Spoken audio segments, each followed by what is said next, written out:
আসসালামু আলাইকুম। শেষ ওভারে ১৪ রান ডিফেন্ড করতে হতো, কিন্তু পরবর্তী সময়ে ৫ রান পেনাল্টির সুবাদে ৯ রান ডিফেন্ড করতে হয়েছে লাহোর কালান্দার্সকে। মোস্তাফিজুর রহমানের একটা ব্রিলিয়ান্ট এফোর্ট, সেটা কিন্তু পুরোপুরি ভেস্তে গেছে। শাহিন শাহ আফ্রিদিও ভালো বোলিং করেছেন। তবে আসলে ৫ রান পেনাল্টি এই কারণে বিসর্জন দিতে হয়েছে, আম্পায়াররা মনে করেছেন যে বলের চেহারার পরিবর্তন হয়েছে, বলটাকে টেম্পারিং করা হয়েছে, কিন্তু বলটা টেম্পারিং কে করেছেন এখনও স্পেসিফিক কোনো কিছু প্রমাণ পাওয়া যায় নাই। তবে একটা জায়গা অনফিল্ড টিমের কাছে সন্দেহ হয়েছে, সেটা হচ্ছে লাস্ট ওভারের খেলা শুরু হওয়ার আগে দেখা যাচ্ছিল যে ফকর জামান তার নখ দিয়ে বলের সিমে খোঁচাচ্ছেন, এবং এই দৃশ্যটার পরেই দেখা গেল যে পরবর্তী সময় আম্পায়ার কিন্তু বলটাকে চেয়ে বসলেন, এবং বলটা চেয়ে বসার পর দুই আম্পায়ার মিলে বলটার বেশ কিছু ইন্সপেকশন করলেন, এবং ইন্সপেকশনের পর তারা সিদ্ধান্ত দিলেন যে ৫ রান পেনাল্টি দেয়া হবে, অর্থাৎ অপোনেন্ট টিম ৫ রান পেনাল্টি পেয়ে যাবে। এবং আনফর্চুনেটলি যেটা ১৪ রানের সমীকরণ ছিল সেটা ৯ রানের সমীকরণে চলে এসেছে। আবারও একটু আপনাদেরকে দেখাতে চাই যে ফকর জামানকেই দেখা যাচ্ছিল লাস্ট ওভার শুরু হওয়ার আগে, যে সময়টায় শাহিন শাহ আফ্রিদি এবং হারিস শ্রফ তারা হয়তো বা they were having a conversation, এবং in between the conversation suddenly Fakhar Zaman came, এবং দেখা যাচ্ছিল যে he was scratching the ball with his nail. এবং এইটাই আমার কাছে মনে হয় এটা আমাদের অনফিল্ড টিমের ডিকোড থেকে আসা, এবং আমরা এটাই মনে করছি যে হয়তোবা এই ইনসিডেন্টের জন্যই আম্পায়াররা চিন্তা করেছিলেন যে they need to check the ball, এবং সেটা চেক করার পরে তারা দেখতে পেয়েছেন বা ভিজিবল প্রুফ পেয়েছেন যে এই বলের চেহারার পরিবর্তন হয়েছে, অর্থাৎ বলের যে ধরন সে ধরনে কিছু একটা পরিবর্তন তারা দেখতে পেয়েছেন, বা তাদের কাছে মনে হয়েছে যে এই বলটা টেম্পারিং করা হয়েছে, এবং যে কারণে পরবর্তী সময় তারা ৫ রান পেনাল্টি দিয়েছেন। যারা নিয়মটা জানতেন না তারা অবশ্যই নিয়মটা জেনে, আম্পায়াররা যদি কোনো সময় মনে করেন যে বলের কোনো পরিবর্তন হয়েছে, বলের শেপে কোনো পরিবর্তন হয়েছে, বলের সিম পজিশনে কোনো পরিবর্তন হয়েছে, সিম উঠে গেছে বা এরকম কিছু, তার আগে কোনো একটা সাসপেক্ট ফুল ঘটনা তাদের সামনে থাকে, দৃশ্যমান থাকে, দেন দে হ্যাভ দ্য রাইট ওই পেনাল্টিটা কল করার জন্য বা ডিক্লেয়ার করার জন্য, এবং they have declare the penalty. ৫ রানের পেনাল্টি তারা সেই জায়গাটায় ঘোষণা করেছেন, এবং অপোনেন্ট টিম একটা অ্যাডভান্টেজ পেয়েছে। এখন তারপরও যখন ৯ রান প্রয়োজন ছিল, একটা ক্যাচ সিকান্দার রাজা নিয়েছেন না, it was a brilliant catch taken আমার কাছে মনে হয় অ্যাট দ্য ডিপ। এবং আফটার দ্যাট হারিস শ্রফ, সত্যি কথা বলতে I was expecting him to bowl those yorkers, but তিনি ইয়র্কার করতে পারেন না। আমার কাছে মনে হয় যে হারিস শ্রফ খুবই খারাপ বোলিং করেছেন, মানে লাস্ট ওভারে এর চাইতে খারাপ বোলিং আর হয় না।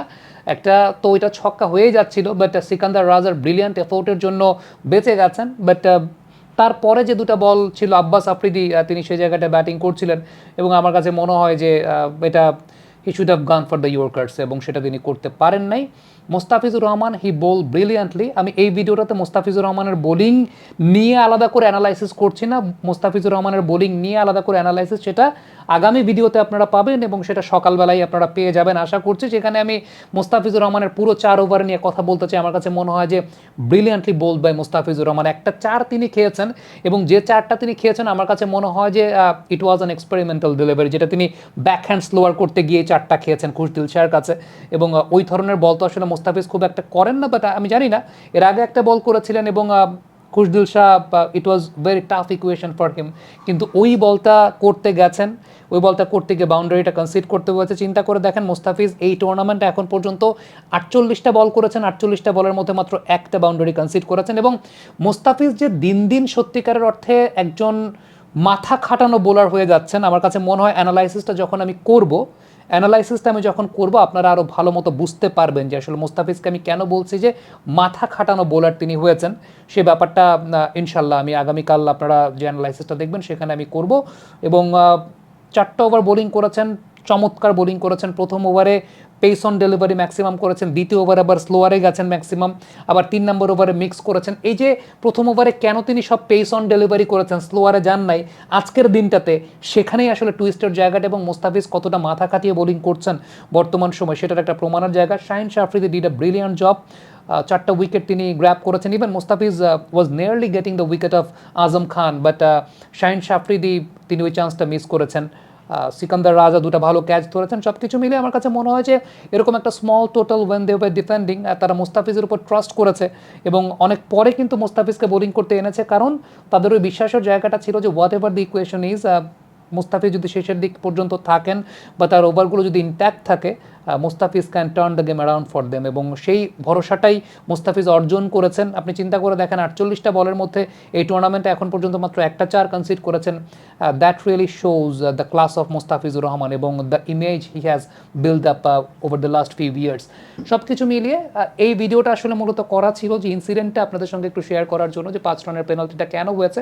অ্যাকর্ডিং টু আওয়ার রিসার্চ আমার কাছে মনে হয় যে Fakhar Zaman was scratching the ball with his nails, এবং সেটাই হয়তোবা আম্পায়ার ছিলেন শরফুদ্দৌলা ইবনে শহীদ সৈকত, আর একজন আম্পায়ার ছিলেন, নামটা এই মুহূর্তে ভিডিওটা যখন শ্যুট করছে তখন মনে নাই, বাট আমার কাছে মনে হয় যে Fakhar Zaman was the culprit. এটা আমার কাছে মনে হয়, আমরা এখনও কোনো কিছু শিওর বলছি না। ডেফিনেটলি আমরা পাকিস্তানি গণমাধ্যমগুলোতে পরবর্তী সময় দেখব, আমরা ডেফিনেটলি উইল সি যে কে আসলে কাজটা করেছেন, এবং ডেফিনেটলি এটা নিয়ে তো অনেক কথাবার্তা হবে, এবং পিএসএল থেকেও I hope they will provide an official statement regarding that, যে আসলে কী হয়েছিল বা কী হয়েছে সেই পুরো বিষয়টা নিয়ে। Thank you so much. আশা করছি মুস্তাফিজুর রহমানকে নিয়ে আগামীকাল যে অ্যানালাইসিসটা আপনারা দেখবেন সেখানে মুস্তাফিজের বোলিং নিয়ে overall will discuss. Thank you so much.